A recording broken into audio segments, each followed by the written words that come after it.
बिस्मिल्लाहिर्रहमानिर्रहीम। To all my successor and viewers, अस्सलाम वालेकुम वरहमतुल्लाहि वबरकातुहू।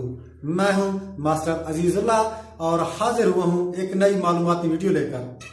दोस्तों, आज की ये मेरी video Punjab public service commission के इंटरव्यू में अपीयर होने के तरीके के बारे में है। अल्हम्दुलिल्लाह अल्हम्दुलिल्लाह, अल्लाह ताला ने मुझे इज्जत दी। मैं खुद पीपीएससी का रिटर्न भी क्लियर किया, मेरिट पे है। उसके बाद मैं इंटरव्यू भी क्लियर किया है और मेरा मेरिट पे नाम आया है। अपनी तहसील में मैं सेलेक्ट हुआ हूँ एज SESE पोस्ट पे पंजाब एजुकेशन डिपार्टमेंट में। दोस्तों, मैंने आप लोगों के साथ पहले एक वीडियो बनाई है कि मुझसे कौन से क्वेश्चन किए गए हैं इंटरव्यू के दौरान। अगर आप लोगों ने मेरी वो वीडियो नहीं देखी तो आप मेरे चैनल को विजिट करें, वहां पे मेरी वो वीडियो भी मौजूद है। आप वो वीडियो देखें कि मुझसे कौन से क्वेश्चन किए गए। आज की जो मेरी वीडियो इंटरव्यू के पैटर्न के बारे में है कि आप लोग, चूंकि बंदा सोचता है कि मैं किस तरह अपीयर हूँ, मैं किस तरह ड्रेसअप हूँ, मेरा वे ऑफ टॉकिंग क्या होना चाहिए, इसके अलावा अंदर का माहौल क्या होता है, हमें किस तरह जवाब देना होगा, अगर कोई सवाल गलत हो जाता है तो फिर हम किस तरह उसको कवर करें।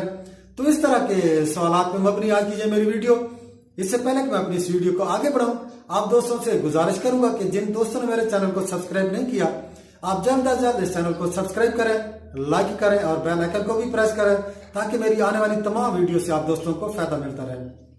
दोस्तों, साथ ही मैं ये भी गुजारिश करूंगा कि जो वीडियो आपको अच्छी लगती है या आप समझते हैं कि ये वीडियो आपके किसी दोस्त के, किसी रिश्तेदार के या आपके किसी जानने वाले के काम की है, तो उनको सोशल मीडिया पे इन लिंक्स को शेयर किया करें।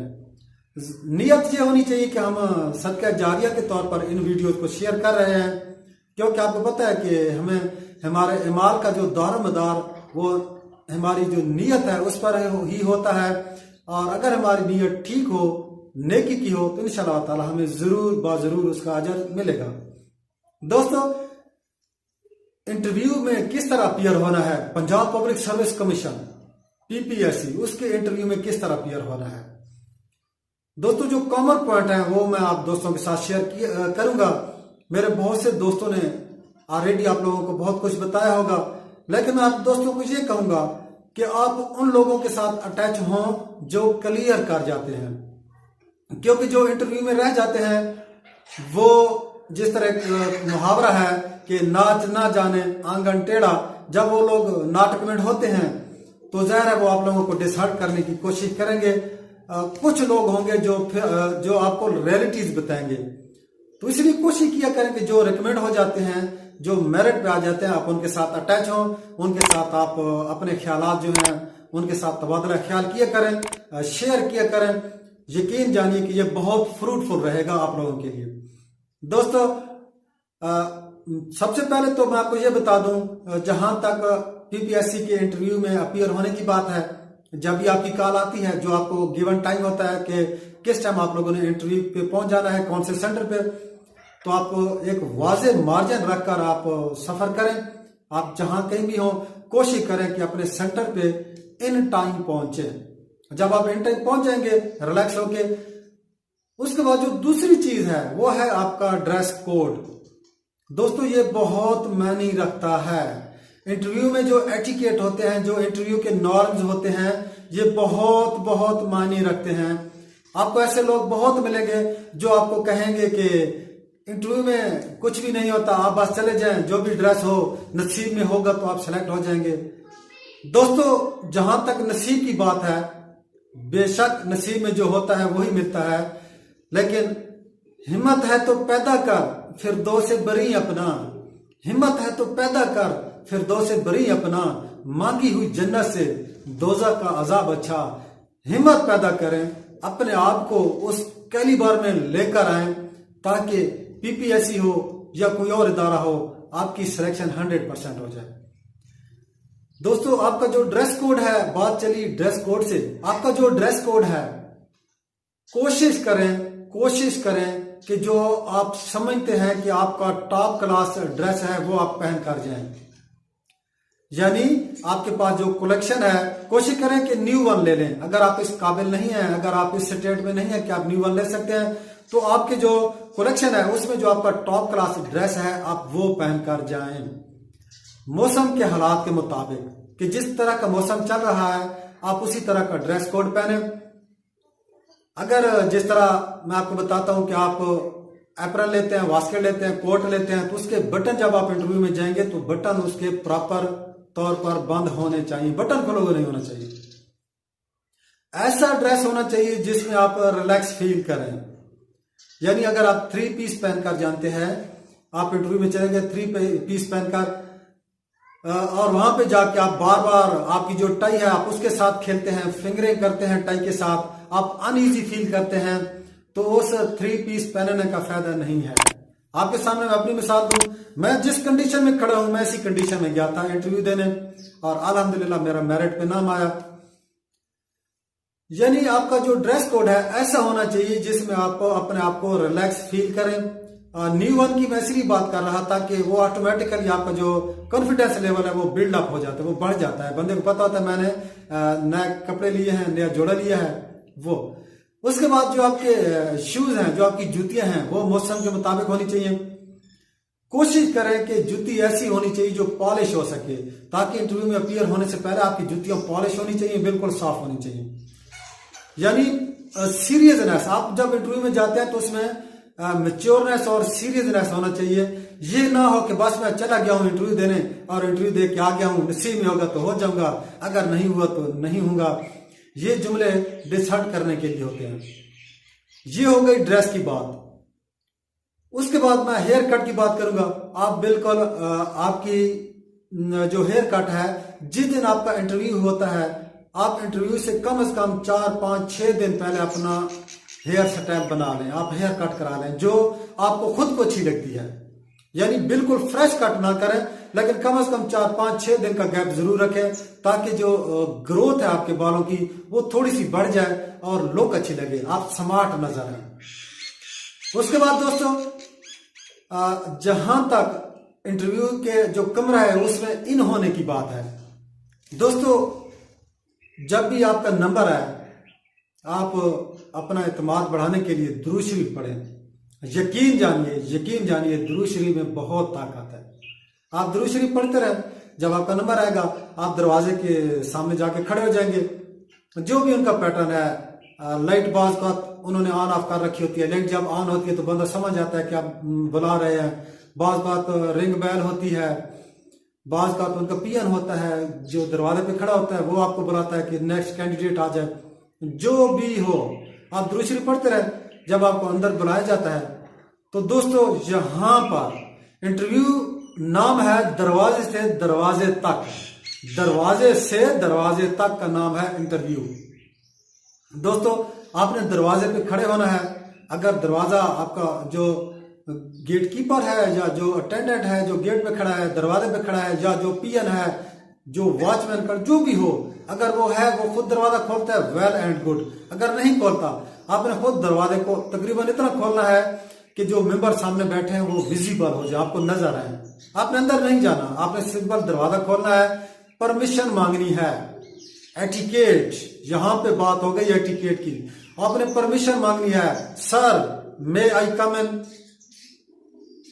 जब वो आपको यस प्लीज कहते हैं, जो भी उनका जवाब होता है, अगर वो आपको बुलाते हैं कि आ जाए बेटे, आपने अंदर कदम रखना है। उसके बाद दरवाजे को बंद करना है। आप दरवाजे को बंद करें। ये आप फिर जहां पर आपकी मैच्योरनेस होनी चाहिए कि आप देखें कि कौन सी चेयर कैंडिडेट के लिए है, कहां पर पड़ी है। आप चेयर के बाजू के बिल्कुल साथ खड़े हो जाएं और उनको सलाम करें। सलाम, जो आपका सलाम करने का अंदाज है, मैक्सिमम लोग सिंपल ये कहते हैं, सर अस्सलाम वालेकुम। मैं आप दोस्तों को ये कहूंगा, सजेस्ट करूंगा कि इस्लाम भी हमें कहता है कि एक दूसरे को अच्छे अल्फाज में दुआ दिया करें। तो आप जाएं, आप कहें सर अस्सलाम वालेकुम वरहमतुल्लाहि वबरकातुहू, यानी पूरा सलाम करें। यकीन जानिए आपकी फर्स्ट अपीयरेंस ही उन पे असर छोड़ जाएगी। उसके बाद वो लोग अगर आपसे हैंडशेक करते हैं, आप जरूर उनसे हाथ मिलाएं। जिस तरह आपको पता है अगर वो हाथ मिलाते हैं तो आप लोगों ने उनके हाथों को ग्रिप नहीं करना, इसके अलावा आपने उनके बाजू को शेक नहीं करना। अगर वो शेक करते हैं, आप स्माइलिंग फेस के साथ, मुस्कुराते चेहरे के साथ आप उनको थैंक यू बोलें। और जब आपको हैव अ सीट कहते हैं, आपको सीट पे बिठाते हैं, आपने सीट पे बैठने का क्या अंदाज होना चाहिए, यहां पर आपने गौर करना है। दोस्तों जैसे ही आप सीट पे बैठते हैं, आपको इंटरव्यू में अपीयर होने से पहले जो आपकी चेयर है, जो कुर्सी है, उस पर बैठने की प्रैक्टिस करें, बार बार प्रैक्टिस करें। देखो हम लाशऊरी तौर पे चेयर पे बैठते हैं, हमें पता नहीं होता हम किस पोजीशन में बैठे हैं, लेकिन आप ध्यान में ये रखें कि इंटरव्यू के दौरान मैंने इस अंदाज से बैठना है। इस चीज की आप बार बार प्रैक्टिस करें। आपने बैठना कैसे है, कोशिश करें कि जब आप बैठते हैं तो पहले ही आपकी जो सिटिंग पोजीशन है, पहले ही आप रिलैक्स अंदाज में बैठ जाएं, ना कुर्सी में आप लेट जाएं और ना कुर्सी में आप बिल्कुल इस तरह फ्रंट पे झुक जाएं। आपकी जो पीठ है, आपकी जो बैक है, वो जो आपकी चेयर है उसके जो बैक साइड है, जो चेयर की जो साइड है उसके साथ आपकी जो पीठ है वो बिल्कुल टच हो। आप बिल्कुल इरेक्ट हो जाएं, सीधे हो जाएं, यानी आपकी कमर जो है वो बिल्कुल स्ट्रेट होनी चाहिए, आपकी चेयर के साथ वो बिल्कुल सीधी होनी चाहिए। उसके बाद आपकी जो लेग्स हैं, आपकी जो टांगे हैं, वो क्रॉस में नहीं होनी चाहिए, वो बिल्कुल इस तरह सीधी, आप टांगे बिल्कुल स्ट्रेट रखें, सीधी रखें। उसके बाद जो आपके हाथों का अंदाज है, मैं देखता हूं बहुत से लड़के अपने हाथों को इस अंदाज से पकड़ रहे होते हैं। आप लोगों ने ऐसा नहीं करना। आपने, चूंकि आपकी टांगे सीधी होंगी इस तरह, तो आपने अपने हाथ घुटनों के ऊपर इस तरह, जिस तरह हम नमाज में बैठते हैं उस तरह आप इस तरह सीधे हाथ रखना। यकीन जानिए एटिकेट बहुत मायने रखते हैं। वो लोग आप उन लोगों की बातों में ना जाएं जो कहते हैं कि ये चीजें मायने नहीं रखती, ऐसा कुछ नहीं होता, ऐसी बात नहीं है। जिस तरह कहा जाता है कि बाअदब बामुराद, बेअदब बेमुराद। आप लोगों ने बाअदब होकर बैठना है। आपके सामने प्रोफेसर लोग बैठे होते हैं, आपके सामने सीनियर लोग बैठे होते हैं, आप उनको रिस्पेक्ट देना सीखें। मैं ये कहूंगा उनको आप रिस्पेक्ट दें, आपके लिए बहुत जरूरी है। इंटरव्यू पास करना ना करना अलहदा बहस है, वो एक अलहदा आपका नसीब मुकद्दर है, लेकिन जो एटिकेट है, जो नॉर्म्स है, वो आप जरूर फॉलो करें। आप रिलैक्स होकर बैठे। उसके बाद दोस्तों अब आप बैठ गए, कोशिश आपने ये करनी है कि आप अपने जिस्म के साथ, अपने कपड़ों के साथ, अपने कोट के साथ, अपनी टाई के साथ, अपने बालों के साथ आप लोगों ने नहीं खेलना, बिल्कुल हाथ सीधे रखने हैं। दोस्तों मोबाइल आपका साइलेंट होना चाहिए, कोई मैसेज, कोई ट्यून, कोई कॉल, कुछ भी नहीं। आपको मोबाइल साइलेंट होना चाहिए, ये आपके लिए बहुत अच्छा रहेगा, डिस्टर्बेंस नहीं होगी। उसके बाद दोस्तों जब आपसे कोई भी क्वेश्चन किया जाता है, कोई भी क्वेश्चन किया जाता है, आप लोगों ने 110% कोशिश करनी है कि अपने हाथों को नहीं हिलाना। मैं मानता हूं कि आप जब हाथों को हिलाते हैं तो ये आपका कॉन्फिडेंस लेवल शो करता है कि बच्चा एतमाद में बैठा हुआ है, कैंडिडेट एतमाद में बैठा हुआ है। अगर आप हाथों को हिलाना चाहते हैं, पहली चीज मैं ये सजेस्ट करूंगा कि हाथों को नहीं हिलाना, बिल्कुल आप इस तरह सीधे बैठ रहे हैं। चेहरे पे मुस्कुराहट पक्की रहे, पक्की सजा के रखें, जो 10 मिनट है, 15 मिनट है, 6 मिनट है, 20 मिनट है, आधा घंटा है, जितना आपका इंटरव्यू होता है, आप स्माइलिंग फेस के साथ बैठे रहें। अगर आपकी नेचर है तो फिर कोशिश करें कि आपका सिंपल एक ही हाथ ही उठना चाहिए और रिलैक्स अंदाज में उठना चाहिए। आप कोई बात कर रहे हैं तो सिंपल यहां तक उठना चाहिए, यानी लड़ाई झगड़े या प्रेशर में जिस तरह बंदा डालता है, या हाथ आपका अननेसेसरी मूवमेंट जो होती है हाथ की, वो नहीं होनी चाहिए। दोस्तों आपका स्माइलिंग फेस होना चाहिए। इसके बाद जो भी मेंबर आपसे क्वेश्चन करता है, चाहे पीपीएससी का हो, चाहे किसी डिपार्टमेंट का हो, चाहे किसी सब्जेक्ट स्पेशलिस्ट हो या साइकियाट्रिस्ट हो, जो कोई भी हो, आपसे जो भी क्वेश्चन किया जाता है, आपने उनके चेहरे की तरफ देखना है, आंखों में आंखें डालना है, घूरना नहीं है, स्माइलिंग फेस के साथ आपने उनको फेस करना है। जो क्वेश्चन करते हैं आपने सटार लेना है, सर पहले होना चाहिए, उसके बाद जो सवाल का जवाब है वो होना चाहिए। दोस्तों सवाल का जवाब कोशिश करें कि सवाल के मुताबिक ही उसका जवाब होना चाहिए। जो सवाल पूछा जाता है, यानी जितना सवाल पूछा जाता है उतना ही जवाब दें, क्योंकि पीपीएससी मैं खुद होकर आया हूं और अल्हम्दुलिल्लाह मैंने पहले चांस में ही इंटरव्यू क्लियर किया है, मेरिट पे आया हूं। पीपीएससी के जो मेंबर बैठे होते हैं वो आपके जवाबात से सवालात निकालते हैं। ये ध्यान में रखें कि आपके जवाबात से सवाल निकाले जाते हैं। आप जो भी जवाब देंगे आपके उसी जवाब में से वो फिर सवाल निकाल लेंगे। तो कोशिश करें कि आपका जो जवाब है वो सवाल के नुक्ते नजर तक ही होना चाहिए, या आप जो जवाब देने जा रहे हैं आप फिर उस जवाब को स्टैंड भी कर सकें, क्योंकि उन्होंने फिर आपके जवाब में से ही सवाल ढूंढना है। तो इसलिए इस चीज की आप लाजमी घर में प्रैक्टिस किए करें। मैं आपको ये कहूंगा कि जिस तरह कोई भी आपसे सवाल किया जाता है तो आपको ये कहा जाता है कि अपने मिसाल के तौर पर कि अपने इलाके की किसी मशहूर सौगात का नाम लें। तो फिर जब आप किसी सौगात का नाम लेंगे तो फिर आपको सौगात के बारे में मुकम्मल डिटेल होनी चाहिए कि ये मेरे इलाके की मशहूर सौगात है। फिर उन्होंने पूछ रहा है ये इसकी पैदावार कब होती है, इसकी क्या ग्रोथ है, किस तरह इसको उगाया जाता है, या किस तरह इसको आप लोग मार्केट में किस तरह होती है, इसके क्या रेट हैं, या इस चीज का हमारे जो इकोनॉमी है, हमारे मुल्क की जो इकोनॉमी है उस पर क्या असर पड़ता है। तो ये सारी चीजें फिर आपको बैक में होनी चाहिए। दोस्तों, किसी सवाल का अगर जवाब नहीं आता तो फौरन ही नो सर नहीं कहना चाहिए। फौरन ही ये ना कह दें कि सर मुझे नहीं आता। थोड़ा सा पॉज लें, टाइम लें, 2-3 सेकेंड सोचें। उसके बाद अगर आपको समझते हैं कि आपको जवाब नहीं आता तो आप उनको माजरत खाना अंदाज में बताएं कि सर मुझे नहीं पता। पीपीएससी आपकी करेक्शन करते हैं, जो मेंबर होंगे वो आपकी करेक्शन करेंगे। आपने अगर किसी सवाल का जवाब गलत बताया या नहीं बताया वो आपको फौरन ही जवाब देते हैं।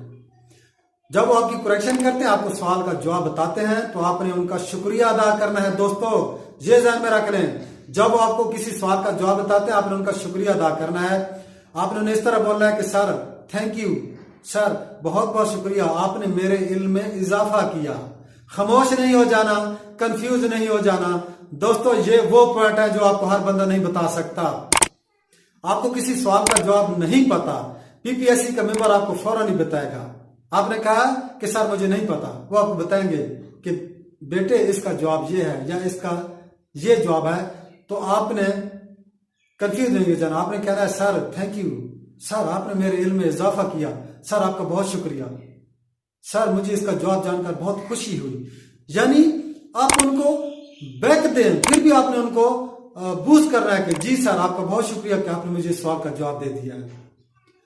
दोस्तों, जो भी मेंबर आपसे क्वेश्चन करता है आपने उनको फेस करना है। अगर साइड वाला कोई मेंबर क्वेश्चन करता है आपने पूरी तरह उनको इस तरह, आप बैठे हैं, आपका सिंपल जो चेहरे की जो मूवमेंट है आपने सिंपल ये दोस्तों, आपने मुकम्मल रोल नहीं हो जाना। चेयर को अपनी जो आपकी पोजीशन है उसको डिस्टर्ब नहीं करना।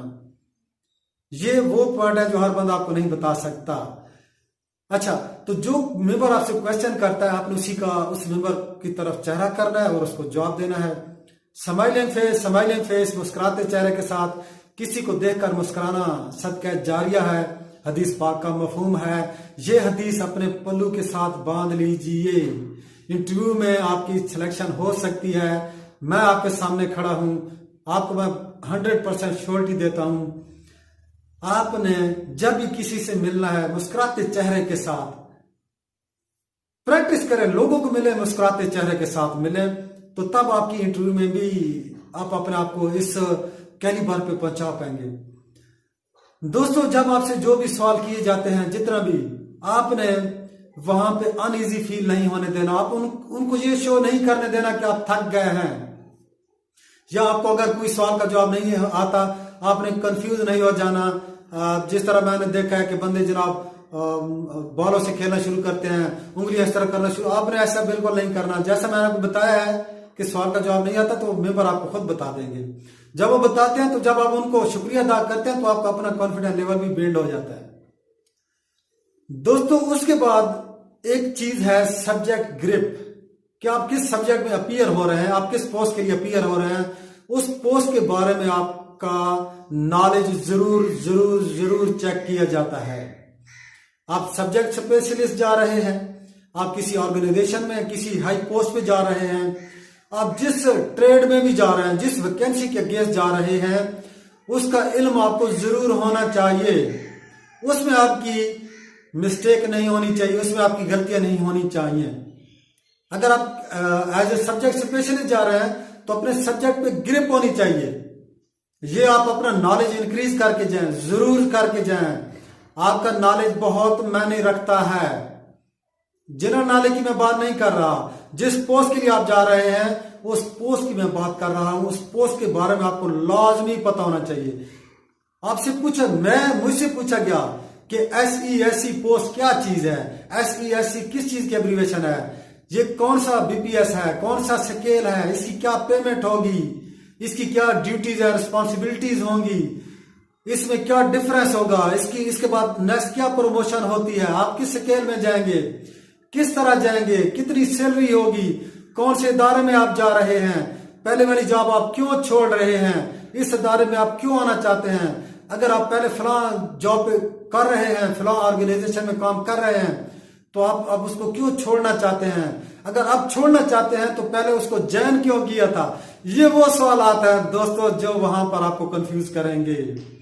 इसलिए मैं आपको यहां पर बताता चलूं कि इनका जवाब पल्लू के साथ बांध लीजिए।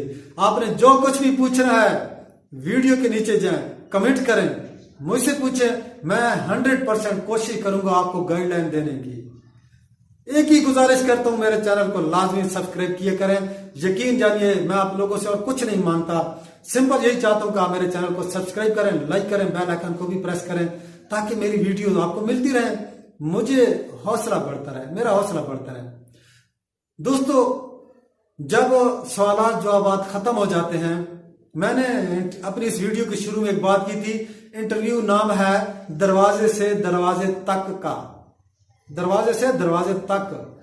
जब इंटरव्यू खत्म हो जाते हैं वो आपको कहेंगे ओके बेटे आप जा सकते हैं, यू कैन गो, ओके बेटे थैंक यू, यानी आपको जो भी जिस अंदाज से भी वो कहते हैं आपने उनका शुक्रिया अदा करना है, आपने उनका शुक्रिया अदा करना है। सर बहुत बहुत शुक्रिया, सर थैंक यू, आप सिंपल उनको ये कहें सर थैंक यू। उसके बाद आपने उठना है, आप कुर्सी से उठ के दरवाजे तक किस तरह जाते हैं दोस्तों मैं आपको बताता हूं। आपको ऑब्जर्व किया जाता है, 110% आपको ऑब्जर्व किया जाता है। आप चेयर किस तरह लीव करते हैं, दरवाजे तक किस तरह पहुंचे हैं, आप उनका थैंक यू बोलें, खड़े हों, जाने से पहले आप उनको एक मरतबा फिर पूरा सलाम करें, सर अस्सलाम वालेकुम व रहमतुल्लाहि व बरकातहू। फिर आप दरवाजे पे जाएं, दरवाजा खोलें, बाहर निकले, दरवाजे को बंद करना ना भूलिएगा। आपने दरवाजे को बंद किया, दरवाजा बंद हो गया, अब आपका इंटरव्यू खत्म हो गया। जी दोस्तों मुझे उम्मीद है मेरी ये वीडियो आपको बहुत पसंद आएगी। इंशाल्लाह जिंदगी रही तो अपनी अगली वीडियो में फिर हाजिर होऊंगा। तब तक अल्लाह हाफिज, खुदा पैमान।